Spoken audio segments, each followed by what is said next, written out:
वाळू परिश्रम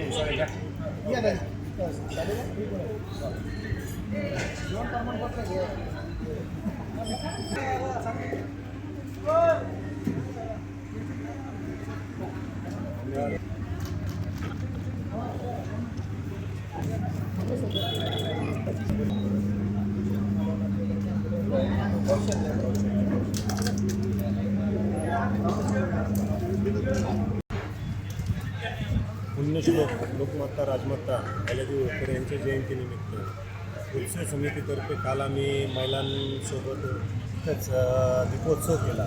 सकाळी 9 वाजता अभिवादन झाल्याच्या नंतर एक रक्तदान शिबिराचं आयोजन केलेलं होतं. त्यातही चांगला प्रतिसाद आम्हाला भेटलेला आहे आणि संध्याकाळी एक शोभायात्रा आम्ही काढणार आहोत. शोभायात्रा कुठून करतो? आपलं अहिल्यादेवी होळकर चौकातून शोभायात्रा निघते. आंबेडकर चौकातून चौधरी कॉलनी मार्गे हनुमान चौक, छत्रपती शिवाजी महाराजांचं स्मारक सगळं आणि गावातनं अशी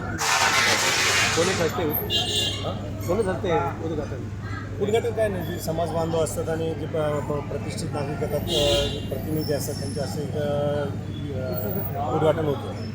रॅलीमध्ये आणले किती जण सहभागी? एक जवळपास महिलांचाही उत्स्फूर्त प्रतिसाद भेटत असतो आम्हाला. जवळपास महिला 200-250 महिला असतात आणि पुरुषही त्याच्या प्रमाणे असतात, युवकही मोठ्या प्रमाणात असतात. प्रत्येक वर्षाला अहिल्यादेवी होळकर जयंती मोठ्या उत्सवात साजरी होती. यावर्षी कोणते विशेष कार्यक्रम आहे?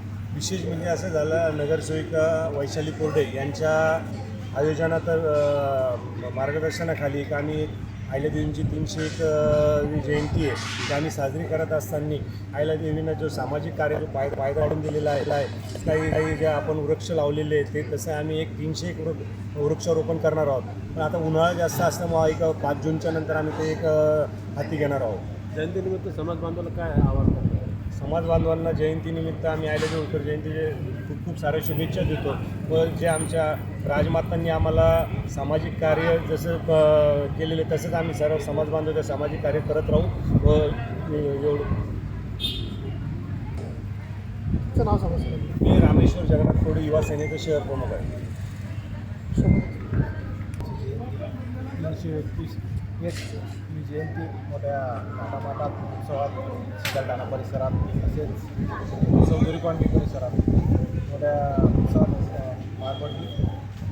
आज माननीय या मतदारसंघाच्या आमदार अनुराधाताई चव्हाण तसेच सर्व पक्षाचे कार्यकर्ते, नेते मंडळी यांच्या उत्साहात आपण आज आयोजन केलं आणि आम्ही दरवर्षीप्रमाणे रक्तदान शिबिर ठेवत असतो. रक्तदान शिबिर स्वच्छता मोहीम राबवतो.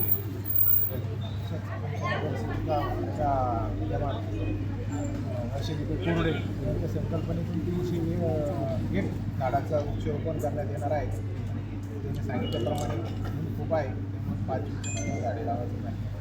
जयंतीनिमित्त समाज बांधवांना काय आवाहन करणार? जयंतीनिमित्त समाज बांधवांना आवाहन करणार आहे की जे समाजातील गरजू मुलं किंवा गावातील गरजू विद्यार्थी असतील, वयोवृद्ध महिला वगैरे असतील, कोणी असेल त्या माणसांना मुलांना प्रभावी काही शिक्षणासाठी काही कमी असल्याने आपण मदत करावी. काय तुमचं? कृष्ण बनसोड.